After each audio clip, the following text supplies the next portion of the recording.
Final death to thee, my Canaanite brothers! The oblivion thou seekst is upon thee! Thou dost fight thy allies with great zeal, Wilhem. I take no pleasure in it. I just do what must be done. The only one I will not fight is Garanal, the leader of the Cappadocians. I chose to strike this night because Garanal and his assistant Serena have an audience with the Canaanite Prince of Prague, Rudolf Brandl, and will not be here.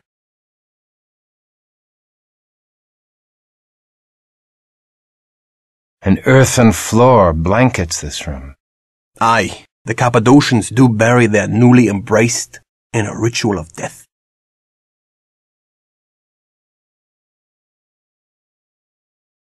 My wounds close of their own accord. 'Tis the power of the blood.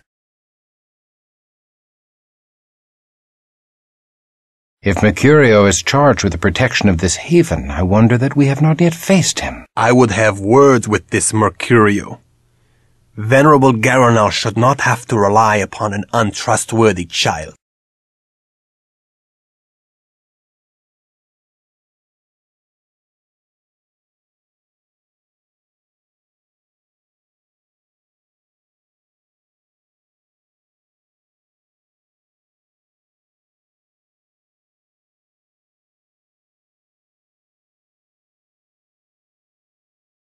What means this dire portent?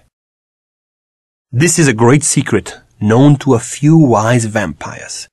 The Book of Nod tells us that the 13 ancient founders of the vampire clans will one day rise from their age-old sleep. When these antediluvians emerge from torpor, they shall fall upon us, their descendants, and gorge their unholy thirst upon our blood. The day they rise is called Gehenna, or the winnowing, and it signals the end of all that is. We know not how to prevent it, but even now Ekaterina searches for a way. Why didst thou not tell me of this? With such evil barking at our heels, we must hasten our work. Forgive us. Most young Canaanites are not ready to hear it. They mistrust their sire, and that we cannot have.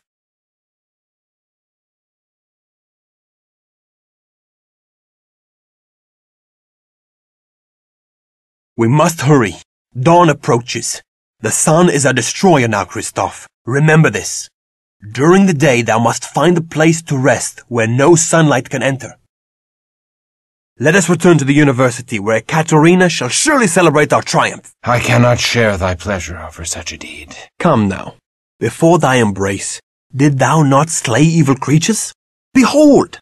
Thy mission survives even thy death. That is scant solace for the loss of my soul. Thou dost brood too much upon events thou cannot change, Christof. Seek consolation in our Promethean mission. Bury thy woe in the blood-drenched soil of battle.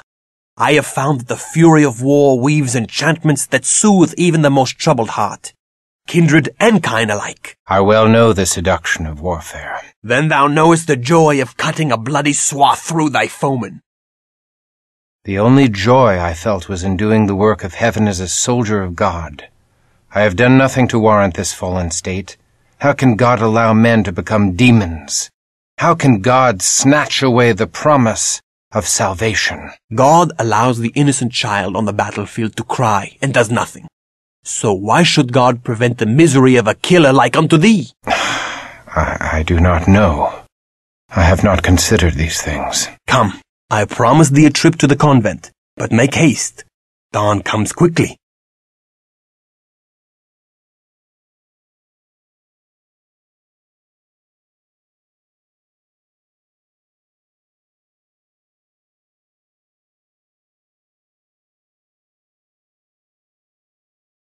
The streets run crimson with innocent blood. This devastation strikes at my heart. The golem was to be the protector of the Jews, but it hath become the agent of their destruction.